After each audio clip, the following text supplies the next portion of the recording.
Have you ever wondered why you might eat chicken's wings, but not swan's wings? Beef burgers, but not mouse burgers? Have you ever wondered why you might drink cow's milk, but not pig's milk? And have you ever wondered why you haven't wondered? I never wondered about these things until I had a shocking experience that changed my life forever. Let me explain. In an attempt to understand what had happened to me, I spent years conducting research, which led to a fascinating discovery. What I discovered transformed my worldview, my health, and my happiness, so that today, at 49, I feel better than I did when I was half my age. To help you understand what happened to me, I'd like you to imagine you are a guest at a dinner party, enjoying a delicious beef stew, and your food is so delicious that you ask your host for the recipe. The secret, she replies, is in the meat. You need to use 3 pounds of well-seasoned golden retriever. Now take a moment to reflect on your thoughts and feelings. Chances are, even though the meat itself didn't change at all, your experience of it changed dramatically. So what happened to cause you to have such a strong reaction? That's the question I began asking 25 years ago, after I had a similar experience. Well, sort of. Like many people, I grew up with a dog who I loved, and I also grew up eating meat. And I never thought about how strange it was that while I would never want to eat my dog, I regularly ate the flesh and eggs and dairy of animals who were not terribly different than my dog. They, too, had feelings and lives that mattered to them. I just never thought about why I ate some animals but not others. I never thought about the inconsistencies in my attitudes and behaviors toward animals because when I was eating meat, eggs, and dairy, I didn't actually think I was eating animals. Of course, I knew on some level that these products came from individuals who had once been alive. I had that knowing without knowing. But on another level, I just didn't make the connection. It wasn't until I wound up hospitalized after eating bacteria-infested beef that I had a major paradigm shift. After I got sick, just the thought of eating beef disgusted me. In fact, all meat seemed disgusting.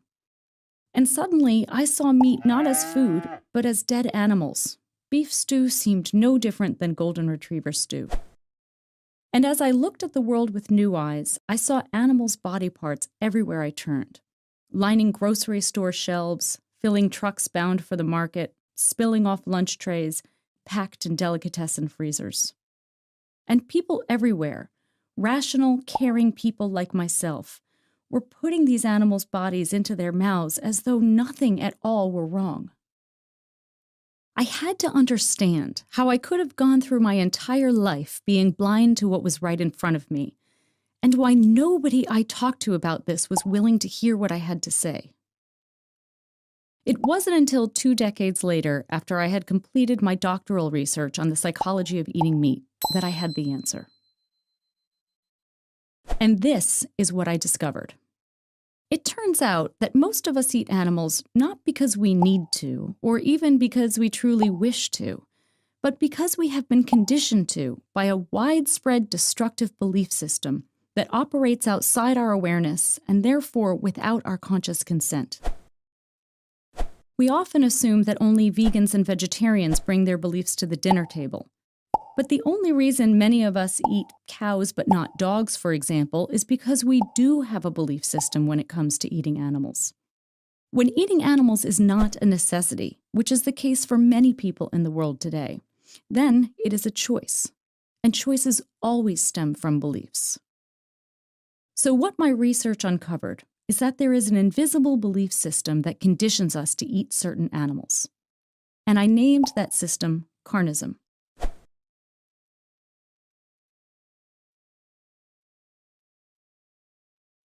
Carnism is universal.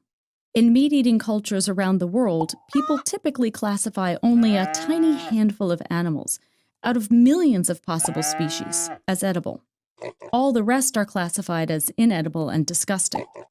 So even though the type of species consumed changes from culture to culture, members of all cultures tend to find their own choices to be rational, and the choices of other cultures to be disgusting and often even offensive. Carnism is like a vast fog that surrounds, saturates, and shrouds our world. And carnism is a violent system. Meat cannot be procured without violence, and egg and dairy production cause extensive harm to animals.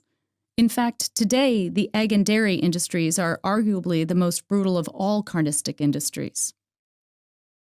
And violent systems such as carnism keep themselves alive by using defense mechanisms, so that rational, humane people participate in irrational, inhumane practices without fully realizing what they are doing. These defenses hide the truth about animal agriculture and distort what little we are able to see, so that we support a system we would likely otherwise find deeply offensive. The primary defense of carnism is denial. Carnism denies the truth by making it invisible. One way carnism remains invisible is by remaining unnamed, so eating animals appears to be a given rather than a choice. Another way carnism remains invisible is by keeping its victims out of sight, and therefore, conveniently, out of public consciousness. But although we don't see the inner worlds of farmed animals, these individuals are, in fact, sentient, conscious beings. For example, pigs are at least as intelligent as 3-year-old humans. Cows develop deep and lasting bonds with their family and friends. For instance, they may cry and keen for weeks when their babies are forcibly taken from them. Chickens are able to distinguish between 100 different faces of members of their species, and they have 30 different calls to signal types of threats. And scientists have demonstrated that certain fish and crustaceans have intelligence and pain receptors, such that in some places in the world it is now illegal to keep fish in small bowls or to boil lobsters alive. And although we don't see the factories in which animals are turned into food, these so-called farms produce approximately 98% of the meat, eggs, and dairy we eat. In fact, 124,000 farmed animals are slaughtered globally not every day or even every hour, but every single minute. But think about it. How many of these animals have you seen? Ultimately, hiding the truth about meat, egg, and dairy production from us is what carnism most depends on. So becoming aware of this truth is essential to freeing ourselves from the system. Animal agribusinesses have scrambled to restore their profit margins by assuring us that we can eat animals who are happy to be our food, that we can eat so-called humane or bio meat, eggs, and dairy. However, most humanely raised animals live in misery, much as their inhumanely raised counterparts do. And all farmed animals ultimately end up in the very same place. And humane meat is a concept so absurd as to be an insult to any consumer who pauses to reflect on his or her choices. For instance, most of us would consider it cruel to kill a happy, healthy golden retriever simply because people like the way her legs taste. Yet when the very same thing is done to other animals, we are expected to believe that it's humane. And carnism hides the truth about not only the non-human victims of carnism, but also about the human victims of carnism, us. An animal-based diet, which is what carnism conditions us to follow, has been linked with some of the most prevalent and deadly diseases in the world today. While a plant-based or vegan diet, which is what carnism conditions us to resist, has been shown to prevent and reverse disease, as well as to optimize health and enhance athletic performance. And carnism conditions us to block our awareness and our empathy, qualities that are vital to our own well-being and to the well-being of our world. Another defense is justification. Carnism teaches us to justify eating animals by teaching us to believe that the myths of meat, eggs, and dairy are the facts of meat, eggs, and dairy. In other words, carnism teaches us to believe in the 3 N's of justification. Eating animals is normal, natural, and necessary. And of course, we've heard this all before. Slavery is normal, natural, and necessary. Male dominance is normal, natural, and necessary. Heterosexual supremacy is normal, natural, and necessary. And the myths of carnism are institutionalized. They are supported and promoted by all major social institutions, which in turn transmit them to us. So carnistic bias is embedded within the very foundations of society. And when we are born into an institutionalized system such as carnism, we internalize it. We take into ourselves both the myths and the products of carnism. Inside us, carnism creates a fog in our minds, distorting our perceptions of meat, eggs, dairy, and the animals we eat.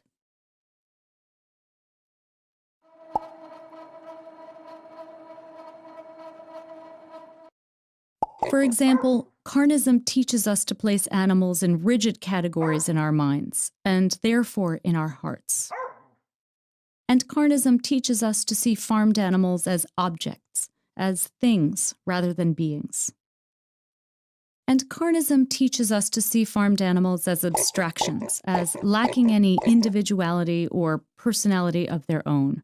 A pig is a pig, and all pigs are the same.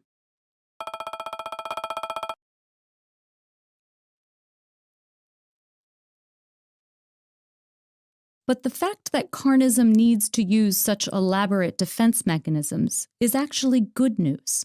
It shows the true vulnerability of the system. Think about it. We care about animals, we care about justice, and we care about the truth. And carnism depends on our not caring, and the system is built on deception.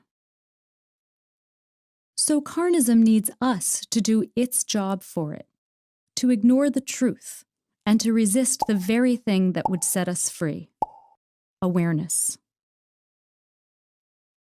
Awareness is the light that shines through the fog of carnism, illuminating the dark truths the system works so hard to hide from us. Awareness cuts through the cloudy haze in our minds, dispelling the shadow that's been cast on our hearts and releasing the natural glow of our empathy. Awareness is the greatest threat to carnism, because with awareness, we can make choices that reflect what we authentically think and feel, rather than what we have been taught to think and feel. We can make our choices freely. Without awareness, there is no free choice. And while it's easy to feel that the problem is so big that our individual efforts won't make a difference, or that the system will never change, the truth is that every choice we make does make a difference, to others and to ourselves. And history shows us, again and again, that awareness opens the door to social transformation. When people of integrity clear their vision, they demand change. And powerful change is happening right now, around the world, as more and more people are opening their minds and saying no to carnism. The vegan movement, which is the counterpoint to carnism, is one of the fastest growing social justice movements in the world today. Carnism, of course, is fighting back, using misinformation, disinformation, and scare tactics in an attempt to invalidate the vegan message. But despite what carnism wants us to believe, veganism is healing for all of us. The goal of the vegan movement is to create a world based on compassion rather than cruelty, empathy rather than apathy, authenticity rather than dishonesty, justice rather than oppression. So with awareness, we can create a better world for all beings, human and non-human alike.